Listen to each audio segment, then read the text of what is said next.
Yo, what up? It's me, Jason Lee. You may see me on Hollywood Unlocked, Loving Hip Hop, Wild 'N Out, The Wendy Show. I'm pretty much I'm everywhere. But where I'm not at right now is on your TV screen. And hopefully that changes every Tuesday on Revolt, 10 o'clock Eastern Standard Time. So Nyla, what's up? We need to talk.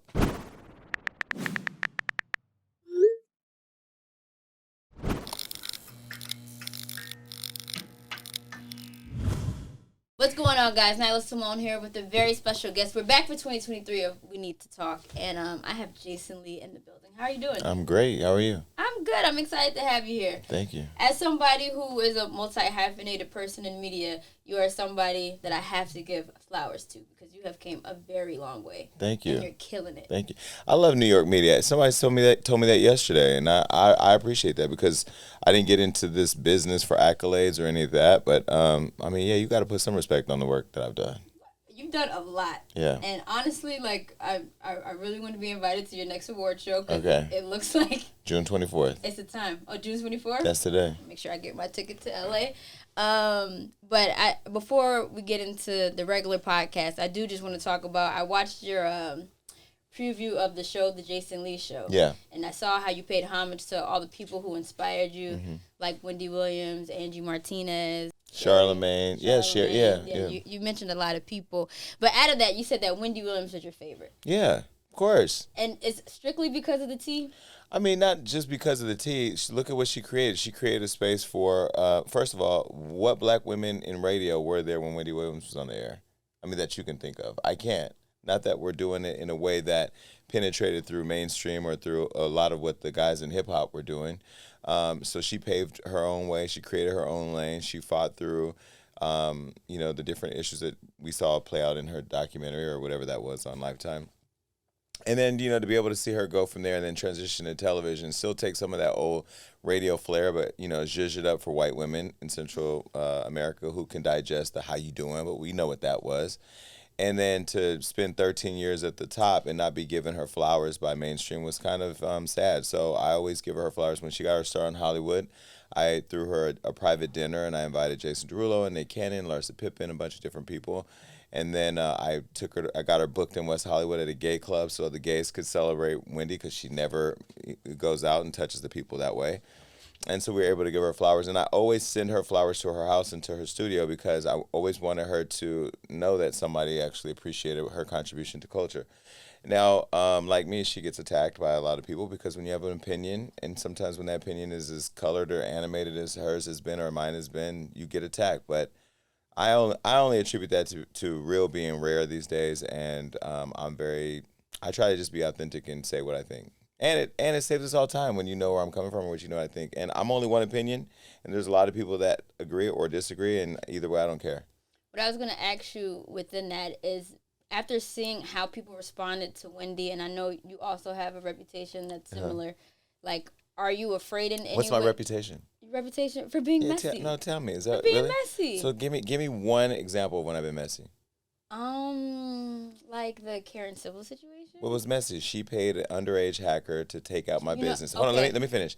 She paid an underage hacker to take out my business as a black entrepreneur who employed several other young black girls who wanted to follow their dreams like you are. And because she attacked that business, they could have then become unemployed. But I was just too much of a boss, and I bossed up and protected my business, and I chose to speak out. See, the industry will punk you into submission and make you afraid to advocate for yourself. But when you own your own platform and when you own your own voice and control your own voice, and however you choose to voice what you feel, that then gives you a certain level of freedom to be honest, a.k.a. messy. And people can't handle the truth. I never start a fight. I never attack anybody first, but I always tell everybody, I will absolutely box you up and bury you if you try me. And they try me sometimes, and then I have to go there and show the world that, I still got that flair. I guess you're right. It's not messy, it's honest. I think so, but my delivery, I will say, in all fairness, I have learned as I mature that, your delivery can turn some people off to listening and understanding your message. So I've tried to, I've coined this whole thing of sipping more cappuccino and less tea. But either way, it's hot. It could burn your tongue either way. Cappuccino or tea, it could burn your tongue. It is, but it's a little more digestible, Yeah. Yeah. So what was the turning point in you sipping more cappuccino? Kevin Hart, we had lunch one day. And he said, "Hey man," he said, "Man, you crazy." I said, "No, I'm not crazy. I'm honest." And in the context of what we were talking about, I was a little crazy honest, you know. But he said, "You know, you really are smart and have a lot of potential to like talk to the biggest celebrities in the world. You just can't scare the shit out of them. You know, why don't you sip more cappuccino and less tea?" You know, and I thought about it, and I started thinking about the evolution of my career and where I want to be. You know, my passion is Hollywood Unlocked, but my purpose is really helping the kids that look like me from communities that I grew up in to be able to have access to an industry that won't necessarily roll out the red carpet for them. And so, in order to really be able to do that, I understood that, you know, I needed to get those bigger moments and those bigger conversations that will allow me to leverage those audiences, right? And you know, plus I'm 45 years old now. You know, some of that low vibrational commentary is, you know, that's for the people who want to do that. I just don't want to do it. I've never not been outside as a result of my job. Like I'm outside all the time. So I can give my opinion on something and go right to a party, and that person could be in the room. And that actually happened once, matter of fact. I had Lil Mama, I invited her on my show. She didn't come. Because we didn't send her a black car, agree to do her glam. I don't know who she needed to glam up for. But either way, we didn't do that. So I didn't do that, and she didn't come on my show. So what I did was I took a picture of her from the Breakfast Club where she was crying, and I taped it on a chair, and I interviewed the chair for an hour. Oh my gosh. Well, later that night I went to a party, and she was at the party, and she's like, "Oh my God, I'm so sorry I couldn't come." I was like, "Girl, don't even worry about it. The show was fire today." You know, I didn't tell her that she was still the show.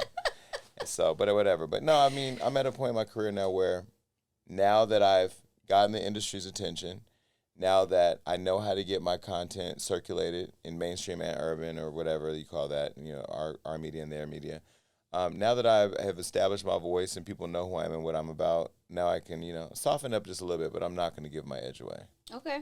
Yeah. I respect it. Got no choice but to respect it when it's genuine. Thank you.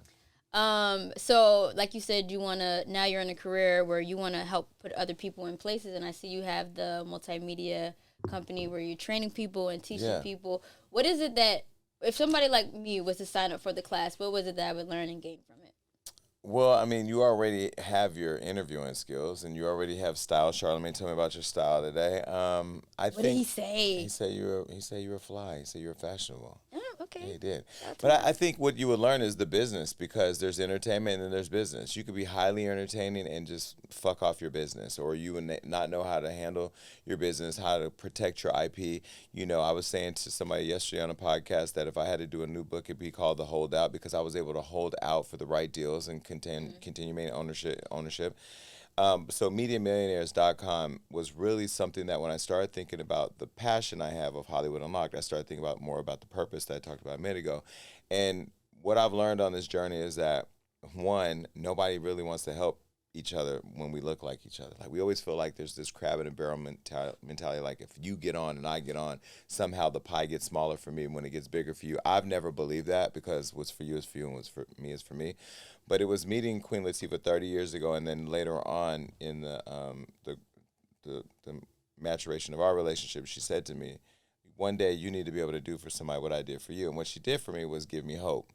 And what I believe is that to whom much is given, much is required. So it doesn't, you know, one, it doesn't take anything away from me to do it. And two, I can still make a whole bunch more money educating people. So I'm not giving the courses away. I'm offering them for the low. But you would learn how to control and protect your IP, how to leverage your contacts, how to start and form the business, how to network, which people would think, well, why is networking important?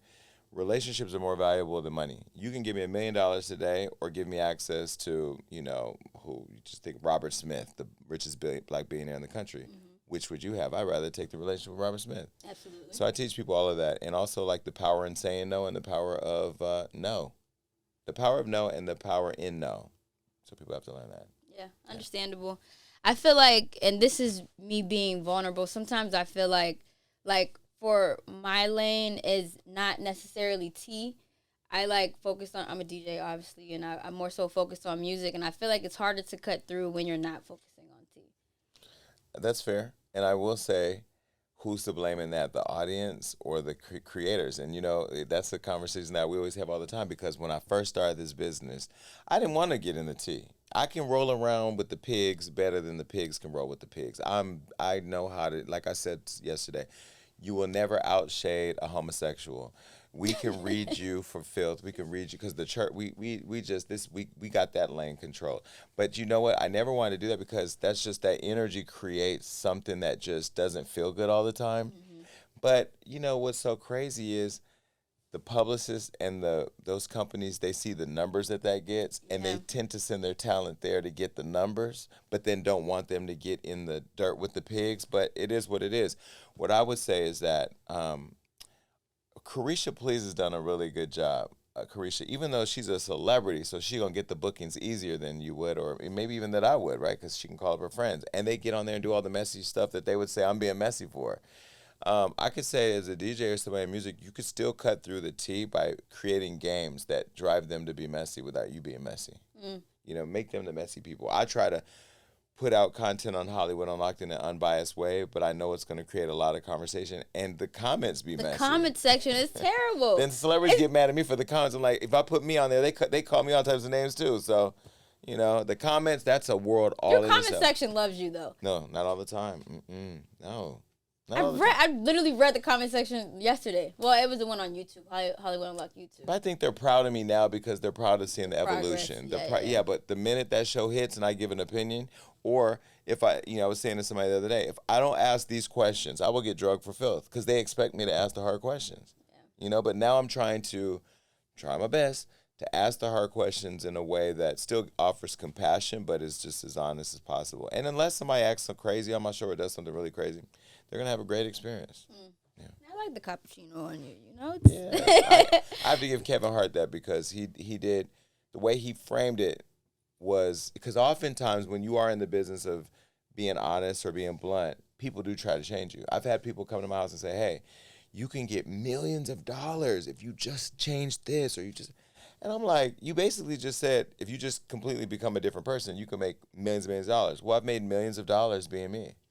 It works for you, but I think not everybody has that personality, but there's a lot of people who put on the shock jock personality to win. Yeah. So that's like the double-edged sword to it, I feel. Yeah, that's like when you see some of these white women with these big old lips, like that ain't no melanin. That's some bullshit you ain't got pumped up down the street. Now you pumped and dumped and out here looking crazy. But you it doesn't make you an authentic woman with melanin, or you ain't a part of the culture. You just, you just might get flagged when you go through that little machine at the TSA. Whatever the shit they put in, you may just, I don't know, it may have some different... Is that really a thing that happens? I don't know. Probably, I don't know. These asses these days be looking like they just put a hose in it, just put all types of concrete and everything. Yo, I wanted to ask you, what is it like being Cardi B's best friend? I love her. She's more like a sister, though. At this point, she's more like a sister. And we talk about it on the show. The show airs January 17th on Revolt. I will be honest, and I haven't said this yet. Interviewing Cardi was actually, it was enjoyable, but at first the idea of doing it was really, really hard because what do you ask a person who you talk to 5 times a day? Right. Somebody who in all her vulnerable moments you've had the conversation.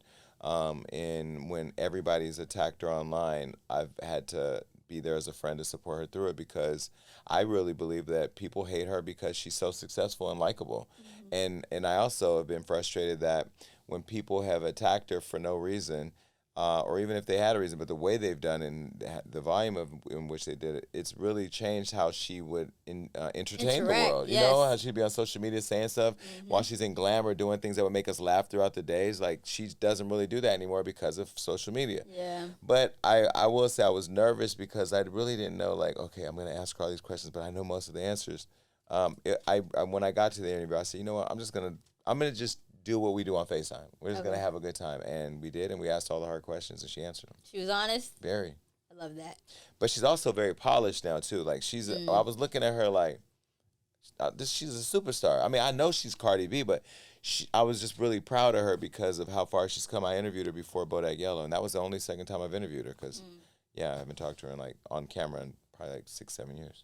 Nice. 6 years. I'm excited about that. What are some other guests that you have coming on the show? Well, so far we've interviewed Remy Ma and Hitman Holla together talking about battle rapping and different things. And Remy flew out to host my premiere party. Yeah. I love Remy. We've had, go ahead. All right, so let's talk about it, right? Because you're best friends with Cardi. How did you feel about the whole prison pants, Twitter icons changing? I asked Remy about that. Ask me about that. I think I asked you about that. I can't remember. What did I think about it? Well, when that all went down, I was on the phone with Cardi and I was on the phone with JT, trying to piece it up. Because, again, like, I really feel like people know that Cardi is the blueprint to create conflict with if you want to be talked about. Because if you create a fight with Cardi, she's going to respond to you. And when she responds, even if you have 10 million followers, she has 148 million followers. 148 million. That's more than, I think that may be more than the president. You know what I mean? And so when Cardi talks, the needle moves, and people are aware of that. And she's been a part of a lot of people's marketing plan. I'm not saying that was JT's thing. I don't know what all that was about, but they had their little back and forth, and I got on the phone with both. And, helped them to piece three-wayed it them? No. Oh, I just one three-wayed at a time. Cardi and Madonna. I didn't three-way Okay. Cardi and JT. But I just talked to both, because I think JT felt a lot of people automatically assume that anytime Cardi has a beef, I have a beef. I don't own Cardi's beefs, and she don't own my beefs. We're friends, but I have a career and a job to do. I don't get on the stage and rap, and I don't have a WAP. Don't want a WAP. I have what I have, but what I do have is the tea, and I say what I think, and I don't. She don't defend it, and I don't defend what she does. But I do look out for her when I see if I do have a relationship with somebody, and I can get on the phone and kind of quickly, get them on track. I will help because I grew up in an era where female hip hop was more inclusive and supportive, and they worked together. And now it's just very much like it's literally the strip club Mainstream. on the radio. Yeah. Yeah, it is. Are you a fan of it? Hip You hop. want more diversity? No, not of hip hop, of like the women to rap right Yeah, now. I'm excited for the women of rap right now. I mean, I love the fact that Megan and the City Girls and Cardi and all the different women. Now you see Glorilla and Lola, who I met yesterday. All these girls are in the conversation doing their thing. Yeah. Coi Leray, who just followed me on Instagram. I already knew her, but she didn't follow me. She must have saw something. But yeah, I mean, I'm proud. I mean, it goes back again to the era where I was growing up, where you saw Lil Kim and Foxy and Missy and Queen Latifah and MC Light Yo-Yo and all these different women doing their thing. So yeah, I'm glad. Do you think it's going to be a phase, or you think it's going to be here for a while? Well, I mean, I think female rap will always be here, but in terms of like them being competitive with men, where it's just rap right now, because it's not men or women to me. It's not king or queen of hip hop. It's just rap and hip hop right now. I think it'll continue to be this way and grow if women could figure out how to work together. But this not being able to play in the same sandbox is only hurting their own movement. Like, these women have to understand that their responsibility to hip hop is not it can't fall short on them that Queen Latifah and all these other women fought hard to pave the way for these women to be able to be in the conversation, not only be in the conversation but be dominant. So why don't y'all get together collectively to work on getting the fair pay that y'all deserve and the fair platforms that you deserve? But right now it's, let me go on Instagram and attack Cardi, or let me go over here and attack this person in order to be talked about, and I don't understand that. Do you think that a new sound from the women outside of, did you see when Hitmaker posted and was like, I'm looking for Yeah. a new girl that's not talking about, popping pussy? Yeah. Did you agree I with don't this? think I like Hitmaker, and Hitmaker's a friend of mine, but I don't think that any man should talk about a woman's pussy. I don't know whether it's in music, whether it's in what they do with it, and how Or- if they have abortions or Yeah. not. Like, to me, men shouldn't have that conversation. I like what he's saying though, in terms of we need to have other women doing other types of music, but that's why now you got the Glorilla. That's why you got Lola. That's why you see these new women. And I just said today before I got over here, it's really good to see these women being able to come in now, be in the conversation with the girls that are at the top of this generation in a way that doesn't require them to, not saying that the others are required, but that they're able to contribute something else to hip hop, which is what Queen Latifah was doing. Queen Latifah Yeah. she never sexualized herself, or that was not her thing. That was not MC Light's thing. That was not none of their thing. So to be able to see it now is refreshing. Queen Latifah is one of my favorites, honestly. So She's I love amazing, but it's- she better stop playing with me. Dana, I love you to death. I don't know nothing about this Queen Latifah. Dana, I've been texting her every single update of my show, every promo pic. Remy hosted this. Cardi came on first. This and this and this. And if you really look at my history, I've been very supportive of women in hip hop for years. Even though they say, because of different public beefs that I've had or whatever, that I don't like women in hip hop or don't like certain women in hip hop. I love every woman in hip hop from a musical standpoint. I respect all of the women in hip hop, regardless of who they are, but I just can't digest some the ways I can others. But Queen Latifah, Dana Owens, she's somebody that I want on my show for sure, because we're talking about a 30-year relationship with somebody who I've known longer than everybody that I know. So yeah, I think that'd be a full circle moment for me. So Queen would be really dope. Plus, she just built new developments in Newark. Did she? Yeah, housing, low income housing. Yeah, I didn't even know that. She just went on a press run too. Well, she didn't come to Hollywood. She didn't come to Jason Lee's show. It was like 2 months ago. Your show just started. You didn't. I don't care. Hollywood Unlocked's been here since 2015. Oh. She knows how. She did say the other day. She texted me back because she's horrible with her phone. My phones are literally right here, and I feel them vibrating. The first thing I'm going to do when I get up is check my phone. The first thing I do when I wake up is I check my phone. The last thing I do before I go to check my phone. She's horrible. So I've been texting her every update, and so finally I saw her on a yacht posting something about Happy New Year. So I text her, and she goes, I didn't see this. I'm back outside. I'm like, okay, well, if you outside, pull up. It's time to pull up. But this year my goal, Queen. Get Queen on my show. That would be dope. Yeah. I really would love to see that. As a DJ, I have to ask, what is it that's in your playlist right now? Who's heavy rotation? People that ask me about my music I'm boring. I listen to gospel music. No. Swear to God. I listen to gospel music a lot. I listen to Karen Clark Sheard every day. I listen to Pastor Mike right now. I mean, I listen to gospel music, but I mean, I let me see what's in my playlist. Oh, again, but I'm weird. I listen to Sam Smith? Sam Smith, who was just at the White House. Harry Styles? No. Sam Smith. I like Sam Smith. Who's in my phone right now? Listen to Takeoff and Quavo and Takeoff. The Hotel Lobby. I mean, what other? I don't know. There's not. Hotel Lobby was a big record. I like that record. So you're so indulged in hip hop, but you don't really listen to it. I do not listen. I will tell you right now, I do not listen to all of the stuff that's on the radio. No, because first of all, any artist that disrespects Nas, Tupac, or Biggie, you're off the list no matter who you are. That's number one. What are you talking about? Some of these young people have come in the game disrespecting the legends, and I mean, what? I don't. If you say anything about Jay-Z not being relevant these days, any of that, I'm not even listening to your music. I feel like the relevancy comment got taken out of context. No, a couple of them have done it just for shock. Like, I don't want to hear that. Didn't NBA YoungBoy say something? I think, whose fault is that? But NBA YoungBoy is so super famous from this generation that whose fault is it that they feel like that? Probably some of the legends they haven't reached back. But Cardi B don't have a record with Queen Latifah, and she ain't never disrespected her. Think about it. Has Cardi B ever disrespected any female in hip hop? Well, none of the ladies really disrespect any of the older ladies in rap. Has Cardi B disrespected any of the younger rappers in the game? See, I think it's just a selective thing of people who need to get talked about because their music ain't hot enough to be talked about. People who are successful don't hate on other people's success. So you really feel like everything is for clout? They do anything for clout.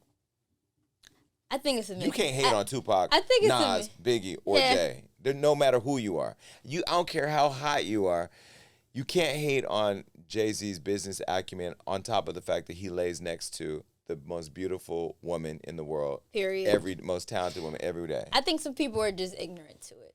You know? If you're not hearing it, if we're constantly getting fed Lil Baby, Cardi B, and A Boogie, how are we supposed to know about the importance of Biggie and what the impact it really had, hip-hop-wise?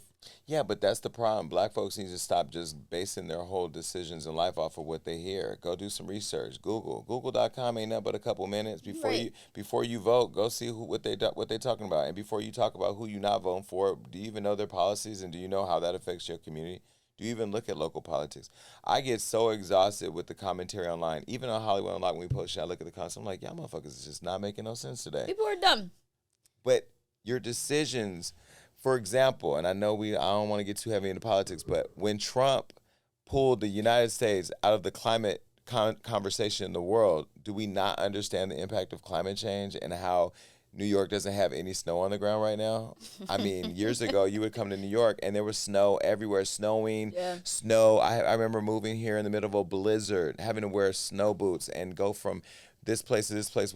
I remember going to the club. I was in the gay club. I had thermals, a big old jacket, sweater, everything. Now, I'm out here. This is all I'm wearing today in New York City in the middle of winter. Yeah. Climate change is real, but young people, you just going to keep bumping that little baby and keep on bumping. You don't even bump no more. What do they do? TikTok it. TikTok your way right there into it. Anyway, go ahead. For real. Y'all don't even bump no more. Y'all go TikTok y'all way. Y'all are so busy. Young people right now are so busy on social media. But maybe Hollywood Unlocked should start a TikTok campaign pushing climate change. You know what? If I did it, it would fuck up the engagement. We would be right back to talking about the latest twerk. See, that's pain. So who's the problem? That's, the consumer or the creator? I think it's the consumer. I feel like it's 50-50. It's 50-50. Nah. No? No. Because right now, y'all won't go buy a song that ain't on TikTok. And you got artists out here in the booth thinking People about whether or not... People not buying those songs on TikTok, though, because they don't know anything past those little 10-second bits they know. But that's... Do you know how crazy it is? How old are you? 27. Okay, you're a baby. 45 years old. Do you know, back in the day when we wanted to hear music, what we had to do? We had to go get in line at Tower Records. We had to go buy the record. We had to go home and play the record. We didn't have a digital download that I would just download to get away from the whole record. I had to go either buy the single or and the single always had some other interlude or something that made you want to go buy the rest of the record. Then you buy the whole record. Then you go home and you have an experience of digesting this piece of art. And back in the day, all the artists from Michael to Prince to Madonna, whether they were Bon Jovi, Def Leppard, or Metallica, in every genre, every artist that we knew was a superstar. They were superstars. And to see them, you had to go to a concert or you had to read about them in a magazine. You couldn't just go see what they were eating on Instagram. Social media has really changed the landscape of how we digest music and how we celebrate talent and how we share our art. And now, you guys on TikTok, I'm blaming you guys because I got TikTok 500-some thousand followers, 600. I don't even be on there. Y'all have scared these artists to the point where they are in the booth figuring out a TikTok dance and theme before they even release a record. And that's why Saweetie did 2,000 records. 2,000. That's not why Saweetie did 2,000 records. 2,000 listens? Oh, my God. 2,000 downloads? What? Saweetie, no shade, but 2,000. I spent $2,000 on a plane ticket. I don't understand 2,000. And I'm not even trying to be shady. Is it 2,000? I know. 2,000. That make you not want to do nothing but go right over to TikTok and go, what they listening to? I feel like Saweetie been a TikTok artist, though. Really? Yeah, like, Saweetie just needs to drop singles. Like, I like Saweetie, but I think... She just needs to drop singles. Yeah, she's just like a single-based artist. Like, I'm not expecting, like, an in-depth See, that was shade. dope album You talking her. about... Wait, you talking about... You don't want to. You feel like you don't have to spill tea to do. That was tea right there. She's That's a single based artist. That's an opinion. I feel like she's a single based artist. Shady. I'm not expecting a phenomenal album from Saweetie. She doesn't give me that. What does she give you? Hits. She give me. I'm in the club. I'm shaking my ass with my friends. You know, right. Buy me a drink type music. Damn. Well, if she buys the drink, it can't be a bottle of Ace of Spades because that's more than $2,000. Yo. 2,000 is the limit. You got the shade for the day. You got it. No, all right, you got it. So let's get into you. This is the game. You have to fill in the blank. No problem. Okay. Sometimes I look back on my life and blank. I'm grateful that I made it through. I made a complete fool of myself when I blinked. I made a complete fool of myself. You know, I don't really look at anything I've done as foolish. Any mistake I've ever made has been a lesson. I learned from everything. What biggest fool of myself? I can't think of anything. I'm not embarrassed of anything. Like I don't get embarrassed. Okay. My personality trait is don't give a fuck. You would never believe me if I told you Rihanna's my baby mama. I mean, not the one that she got now, just in my mind. It's more of a mental place for me, but no.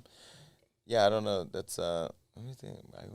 Don't believe me if I tell. Oh, one thing I put in my book that I for years never told the story on was that Michael Jackson called me once, and I just felt like because it's one of those things where nobody would really believe that, but over time now people have validated and know that it's true. But yeah, he called me once. That's the one thing I would say. Called you to say what?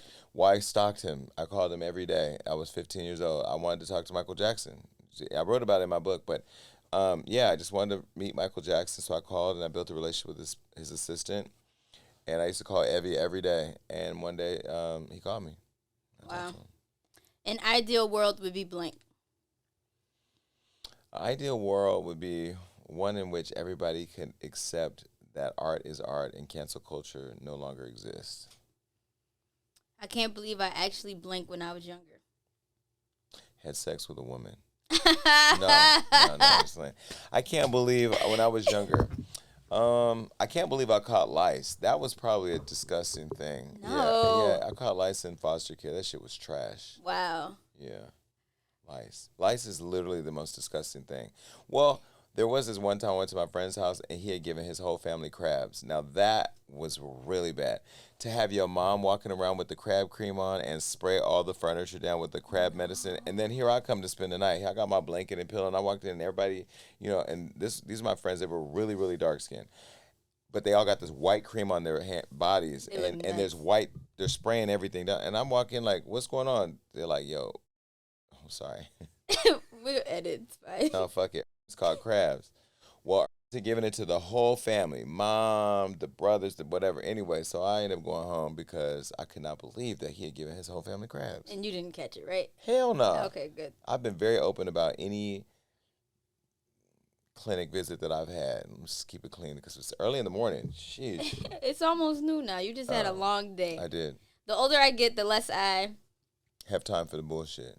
I used to see people say that in interviews, like, I can walk in a room now. I can literally walk in a room and see and feel the energy and know I don't want to be there. And I'm also very, very selective of conversations that I have with people because my energy, I absorb people's energy. I absorb it when, like today, I was really tired on the Breakfast Club, but watching Charlamagne and Envy really quick, that warmed me up. I'm very much, if you're sad or down, it just throws off my energy. Even when I do an interview, something people probably don't know because I don't think I've ever talked about it. You can't be nobody can be moving. There could be no movement. There could be no sound behind the cameras. The other day I was doing an interview and somebody dropped a cap to a camera and it almost just literally drove me crazy because that energy distracted me. And that energy, that sound will distract the person I'm interviewing. Their energy will change. I'll see it. It just throws everything off. So I'm very much a person who's big on energy and I absorb it. So I try to control it as much as I can, which is why I keep everybody kind of away. Understandable. How did you like doing the Breakfast Club today? I love it's the best show on radio. I've said it multiple times. Every interview I go to other people's show, like I am right now, and say it's the best show on the radio. Because Charlamagne has been a huge contribution, as much as Wendy has, because that was her right hand early on our radio, whether it's been here or wherever he's been, Philly, wherever. I mean, he was fired in radio for having an opinion. He was able to bounce back and come back and be not only on the biggest show on radio, but to be syndicated around the country, to build a brand now that's accepted by mainstream and in the political space, to have a voice where his opinion matters, to be able to now be nominated for a Writers Guild Award, continue to evolve. And, the level of fearlessness that it takes and talent to make it into the Radio Hall of Fame after having gone through so much adversity, being fired so many different times or whatever, is a great thing. So I look at him as a role model, and he's the person who told iHeart, y'all better look at Jason Lee. He even said today on the show, he's like, I don't know how y'all let this happen. And I'll tell you, they didn't have enough money. But if they... Allegedly. No. It's not alleged? No. Not for me. They didn't have enough money for me. Okay. Because, see, when you do the work, you get to choose your price. I'm not unreasonable, but I'm also not a do it for the look kind of guy. I did it for the look. Y'all look at me now. Give me the check. I want the money because the look don't pay for my employees to get a raise. The look don't pay for my dogs to be groomed once a week or whatever, whenever they need to be groomed. Like, no, I want to get paid. So, and that's the other thing. White people need to stop guilting black people into doing things for the look, because if they just keep looking, it's gonna pay off. No, you know why you brought us in, because we're the hot sauce. Breakfast Club is the anchor, in my opinion, next to Ryan Seacrest for iHeart. There's no other urban radio show or dominating the urban space in radio other than them. And so they should be able to take a piece of paper out and write their price. Absolutely. Who do you think is going to take Yee's spot? I said this to you in the hallway, and you told me something. That was the tea I didn't know. I think L'Oreal would be a great replacement for Yee. But you said they were friends, her and Angela? L'Oreal and Yee were friends, but they're not friends. L'Oreal and who? Yee. Oh, they were? They were, like, tight friends. I mean, I hired Blue to lose me after Melissa Ford left. So, I mean, optics can look like the reason why you did it is why you did it. But maybe just that's the right person for the job. I don't think a person should be better for a job because their mother and father is whoever they are, just as much as I don't think a person shouldn't be right for a job because who their friend used to be. Angela cemented herself as part of that brand and helped the show get to the Radio Hall of Fame, and I'm so happy for her to be able now to move on and have her own show. Angela is not looking back on the Breakfast Club and caring about who takes that seat. She's a mature woman who's making lots of money. She's beautiful, and she got a man too, I think she said. She's happy. I don't think she would care, but L'Oreal, She might give Charlamagne a run for his money, but I think she'd be great. I don't even think she'll be giving him a run for his money because he's trying to cool out. Right, and so that's what I'm saying. She would come in and give that. Yeah. Yeah. Now, if they really wanted to be hot, bring me and not that I would do it, but bring me and Don't say that. no, because Don't I be like couldn't be that. here full time. That's the thing, and I couldn't fly. I would have to fly in at least once a week to do interviews and stuff. You know, they'd have to like do first of all, the money had to be right. They'd have to have interviews lined up. Because I definitely killed the rumor report today. They never had a rumor report like that ever. So spicy. No, I did not like your take on Gunna. I did not take on Gunna. See, no. Okay, when you go to breakfast, because I just had breakfast before I got here. You know what I had for breakfast? Eggs and bacon. Good nutritional stuff. You know, there's protein in that. But what I have with my breakfast? The tea. If you're going to deliver the tea got to be hot. Don't nobody like cold tea? Those people who like cold tea are they don't look like us. They go to Starbucks to get their cold tea. They just wanted to ride over to Starbucks to get a nice little fancy cup to put on their Instagram. Hey, girl, hey. No. Tea got to be hot. You want hot tea, you hire me. You know? But if I flew here once a week, yeah, money was right. Me, L'Oreal. I don't know. It would be a lot for the internet, but it would be so fun. It would be a lot. It would be fun. I would enjoy it. I would actually do that show. It would go crazy, actually, number-wise. Right. That's what y'all need, Tom, Marissa, Thea. I mean, come on, call me. All right. Thank you so much for stopping by. We need to talk. Listen, keep killing it, keep doing your thing, and yeah, make sure people tune in to the Jason Lee Show on Revolt. And I want to shout out Diddy real quick because, and for you brought up my courses earlier for the aspiring creator. Mm-hmm. There's a certain level of fearlessness that has to go into your work, and it doesn't always have to be like the commentary, right? When I knew that when I looked at all the relationships I had built in the space, I looked at the one person I didn't have a relationship with, and that was Diddy. And I was like, yo, Diddy is a master marketer. I watched him market at Uptown and then over here. I mean, you know, Bad Boy. And I remember that whole Bad Boy era. I know this man knows how to continually code switch and pivot in different industries and in different generations. So I said I want to work with him. Years ago, me and Queen Latifah, before when I first started Hollywood Unlocked, we went to Revolt and sat down with Andre Harrell to pitch the show, the Jason Lee Show, whatever it was at the time. And I hadn't really put in the work. And I thought, like, yeah, I told Andre Harrell, yeah, I'm going to do this. And he said no. And I was kind of disappointed. But now looking back, I wasn't ready. I hadn't put in the work. I hadn't built the brand. Now having done it, I actually could not get to Puff. I went through all these different people. Lorianne tried. I didn't want to bother his kids with it. And nobody would connect me. So I called somebody and I asked them for Diddy's number. And they gave it to me. And I text Diddy myself. This long text explaining to him who I was and what I wanted to do and what I was doing and why I wanted to work with him and this and that, why I wanted to go to Revolt and this and whatever. And finally, after about 10 text messages, because I didn't stop, he had his people hit me and then we figured out a deal. And I own the show and I share in the profit of the show and I have the full creative freedom to do what I want to do.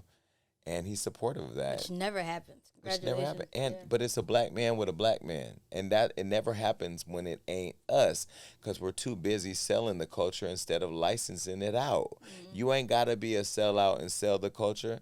We know what moves the needle. Just work hard. At first it hurts because you don't really eat. You know, you got to starve a little bit. But if you got that drive and that tenacity and you got that, like, I don't give a fuck, I'm not giving up, I'm going to be in your face. And if you don't want it, I'm going to take because I'm going to tell you, iHeart let me go.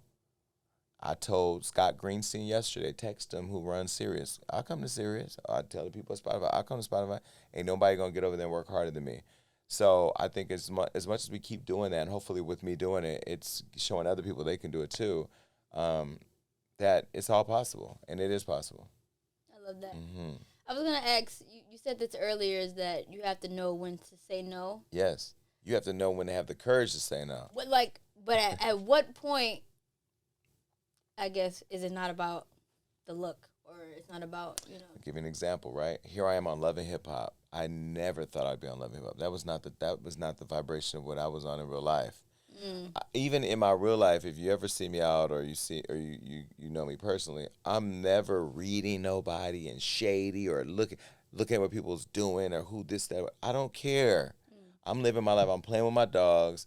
I'm usually hanging out with some cute guy or I'm listening to music or, you know, I'm shopping. I have a shopping addiction. You know, I don't really be in the tea like that.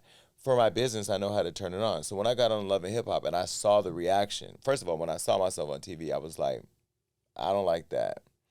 So I created a podcast so people could hear me and see me in my own unedited, unfiltered, controlled environment. When people started seeing me, there started a conversation being like, "Well, who? Wait, Which one is who it? was, you know?"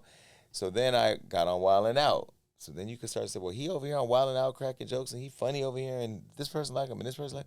So I started my whole thing on Love and Hip Hop just started not seeming like it had a place anymore because it just now I'm just doing it because of the look and the Got it. audience, right?